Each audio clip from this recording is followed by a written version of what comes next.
Now I'm ready. Hi and welcome back. I am the Rachel of Rachel Reads, and today I'm going to be doing a belated wrap up of all the books I read in 2021. I read 25 books in 2021, which is kind of low for me. I think with the lockdowns, instead of like spending all of my time buried in books, I was really focused on my studies, and I actually did quite a lot of rereading last year, which I really enjoy, but generally I was taking things pretty slow, not focused on new releases until the last quarter of the year, when I decided to really get back into reading and back into the bookish community, and that has been so much fun. At the end of this list, I've got so many great reads that I really enjoyed from that time. I'm going to be going through these pretty quick today. I'm doing one sentence reviews. I'm actually going to give you a one sentence synopsis and then my review. I saw this idea done by Jack Edwards, who I'm sure won't mind me doing my own version of it. I will link his video down below. He read like a ridiculous amount of books for a person to read in a year. But his content is really good and I highly recommend. So with all of that said, the first book that I read in 2021 was The Winner's Curse. Kestrel is the daughter of a general of a colonizing empire who starts to develop feelings for an enslaved boy, Aaron, who is part of a growing rebellion. This was a reread for me, and this is one of my favourite series. It has romance with elements of politics, scheming, and questions of loyalty, and I just love Marie Rutkoski's writing. Next, I read The Testaments, which is the sequel to The Handmaid's Tale, which follows the testament of 3 women from Gilead. I honestly don't remember much about this, except it's a bit unnecessary, but it was okay. I followed up with the other 2 in the Winner's trilogy, The Winner's Crime and The Winner's Kiss. The Winner's Crime has the most political intrigue and interesting family dynamics, and even though I've read this before, the plot twist still makes me so anxious. It's so good. And The Winner's Kiss is the final book, and this one has such a good ending. These characters grow so much, and it really is just one of my favourite series of all time. Highly recommend. And I'm very excited because Illumicrate is doing a special edition box that is going to be shipping in February of these. Like, I hadn't even hoped that there would be special editions done, so I was over the moon when I saw that announcement and like snapped them up so fast. Next up is Lost Stars by Claudia Gray. This is like a Romeo and Juliet story, but across the Empire and the Rebellion, with the original Star Wars trilogy as the backdrop to the narrative. I really enjoyed this. It has so much angst and the romance is really compelling, and it is a great book to start with if you're interested in reading some of the Star Wars novels.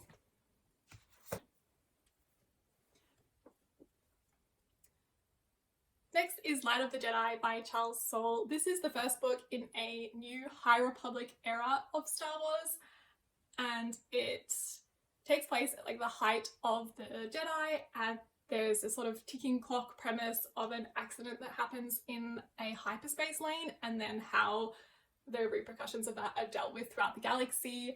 I did enjoy this. It starts off pretty slow, but I really liked the new cast of characters that we get to meet and some of the very interesting villains that we have as well.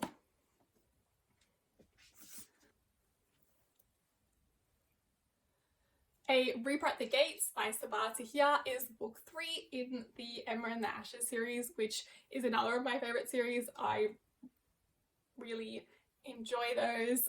This book was a great continuation, and it has a lot more Helene, who is one of my favourite characters, so it's a good time. And then I finished off the series with A Sky Beyond the Storm, and this was such a good ending. I always find some of the magical elements in this series kind of confusing, but then it gets so good again, and overall I loved this one, even though it did make me cry. One that I've been meaning to pick up for a long time is Persuasion.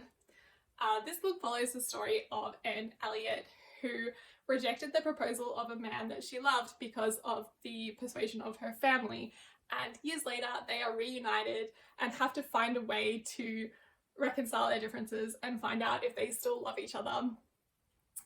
This is a lot of people's favourite Jane Austen book.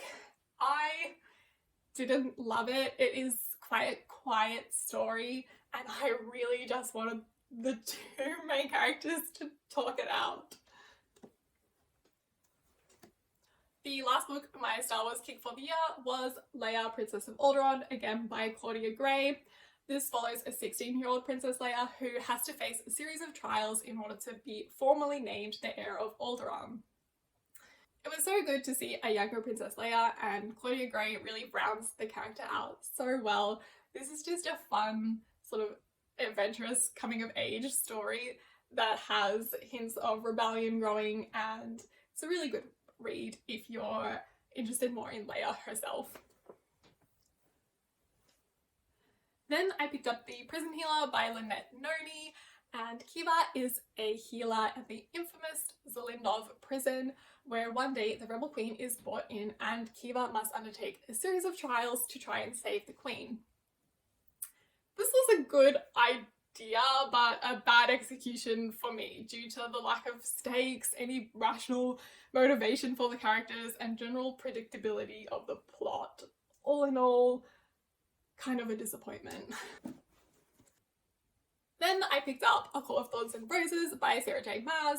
When Feyre accidentally kills a Fae in the form of a wolf, the High Lord of the Spring Court comes to take her back to the Feylands as payment for the life taken. This was a reread and I enjoyed this so much more with the hindsight from book 2 and 3, as it really shows how much Feyre grows and the shallowness of her relationship with Tamlin from his side, and there's a lot of hints about the Feywild, so I enjoyed this a lot more this time and have bumped up my initial rating. Then we have Girl, Serpent, Thorn by Melissa Bashardoust. The Princess Soraya is poisonous to the touch, and one day her family captures a demon that might hold the answers to undoing her curse.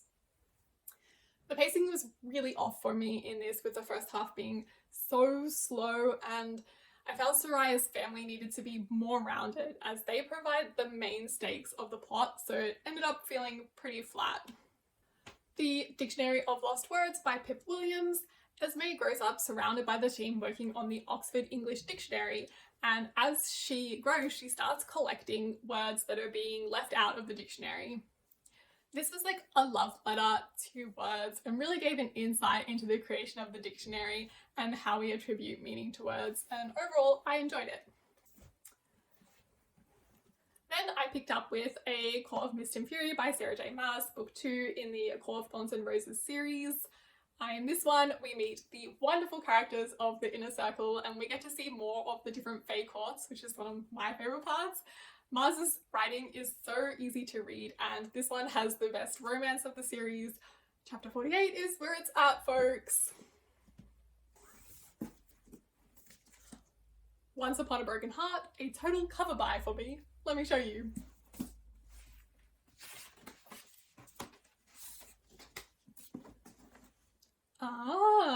This is by Stephanie Garber and is kind of a spin-off to the Caraval series. Evangeline Fox is trying to stop the love of her life from marrying another by making a deal with the wicked Prince of Hearts. This was such a whimsical, magical world, and I really enjoyed this unraveling adventure, especially all of the flirtatious banter. So as I mentioned, I love Marie Rutkoski, and this is her newest duology, starting with The Midnight Lie. Miri lives in a walled city with strict rules, and one day she meets a traveller who offers to show her more of the world and its hidden magic. I personally really identified with Miriam and loved the tentative romance that blossoms between her and Sid amongst a world of strange magic, brought to life by Rutkoski's beautiful writing. I can't wait to get around to book 2. Next is Iron Widow by Xiran J. Zhao. In this Chinese history-inspired YA sci-fi, Zhao signs up as a concubine pilot in order to get revenge on the pilot that killed her sister and uncovers so much more about the pilot system and how it is stacked against female pilots. I loved this revenge story. The polyamorous relationship, the cultural and historical nods, and this was such a wild ride that I could not put it down. Next up was The Black Witch by Laurie. Alderaan is the daughter of the famous Black Witch in a very conservative society, and she is attending university for the first time and being exposed to a much bigger world. This book has the Chosen One prophecy, a magical school, a great group of friends, and I think it shows a character who genuinely has her views questioned and becomes more accepting, but ultimately I found parts of it a bit dull and some of the conflict kind of petty. The Invisible Life of Adddie LaRue by V.E. Schwab. The Invisible Life of Adddie LaRue is about a girl who has been cursed to live forever but never be remembered. I have such mixed feelings about this one. I did not like Adddie as a character, but I started liking the story more throughout the book, and I loved the ending, so make of that what you will. Red Queen by Victoria Aveyard. This world is divided into people with red blood and people with silver blood that have magical abilities, and one day a red girl discovers that she too has one of these abilities. This was a reread for me, and this first book in the series was always my least favourite, and this time I liked it even less because the characters make such irrational decisions and some of the plot points follow no logic. I don't know if I'm going to read. I have books 2 and 3. I don't know if I'm going to keep going with this reread. I've never read the final book though, so should I finish the Red Queen series? Then we have Little Thieves. Also, this book is like so beautiful.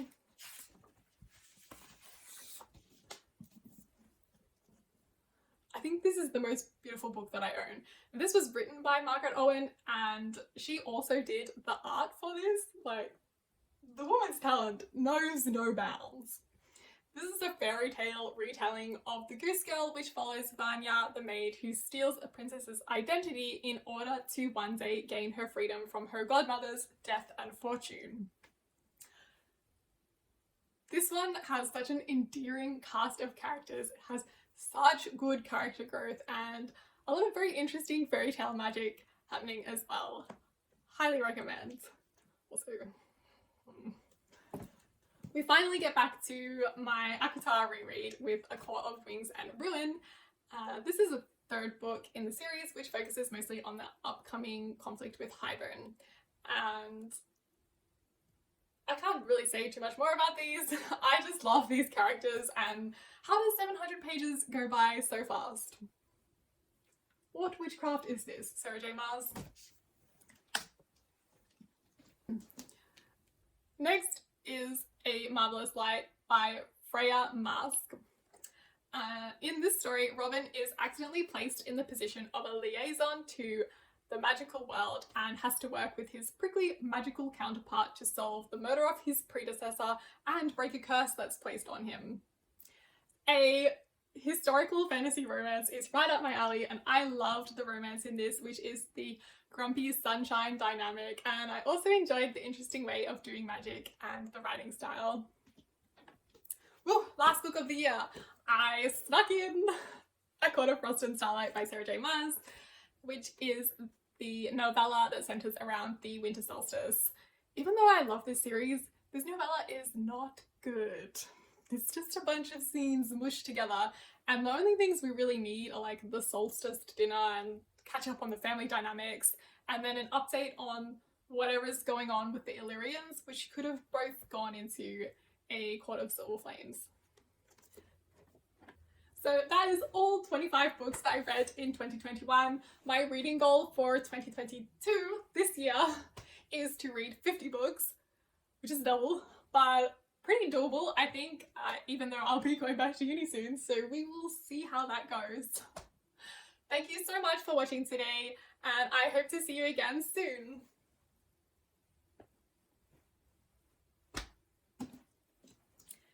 Next is A Marvelous Light by Feyre. Not Feyre. Oh, don't forget to like and subscribe, like how I forget to tell you to do that.